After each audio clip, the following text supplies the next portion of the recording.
Hey, Brett with Destination Palms here. Just giving an update on my foxtails.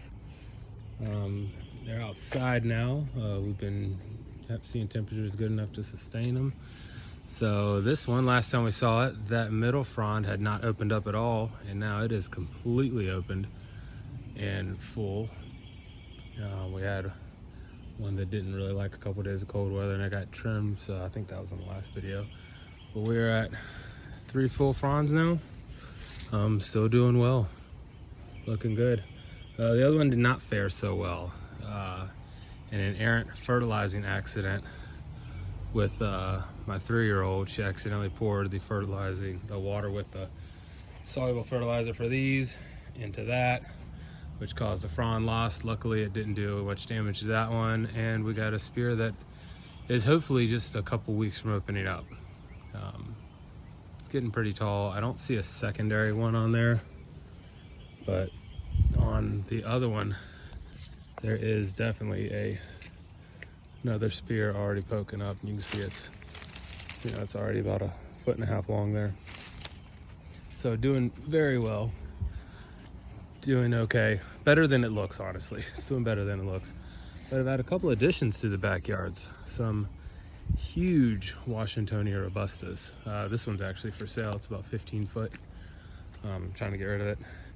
This guy, he's still alive, but it wasn't really, it's not looking good at all. And so I think I'm gonna turn him into a tiki.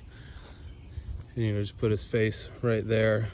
That's the hair, put the bottom of the ground or something, I don't know. But these two guys doing fantastic. If you can look up in the center, that frond right there was not there a week ago, and it is completely there now. So the speed of which these things grow is crazy. Same with this one. That frond right there was not there a week ago either. So got it posted up. That one's it's not screwed into it, but it's leaning just a little bit, so that it is definitely pressure on that one. And but it's actually holding good. And one thing that I'm actually proud of, you can see our water is a little high right now. The other week it was super high and pretty much had my trachea up to here. The little Chinese windmill was pretty much submerged.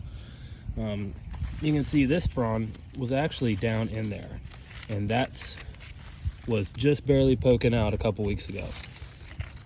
And all these fronds broke off, and the other spear that was in there about this long, which that's about 7 inches now or so, maybe 5, 6, that actually pulled out. So I was thinking that this thing was dead. I was just like, man, this is my first tree, and it's a goner now. But went in, got some hydrogen peroxide, just filled that up with hydrogen peroxide, and a week later, so I guess it's probably been a month ago now, this thing had the spear pull, but a week later this popped out. And then this thing has come out of nowhere, so I think it's doing all right. I guess when I planted it, I didn't realize it was a little sideways in the ground, but oh well. So yeah, foxtails are doing great. Washies are doing better than I could have ever thought. I've seen a few other people that have washies, and they always rave about how crazy they push fronds out, and this is just amazing. But I'm being evaded now, so thank you. Until next time.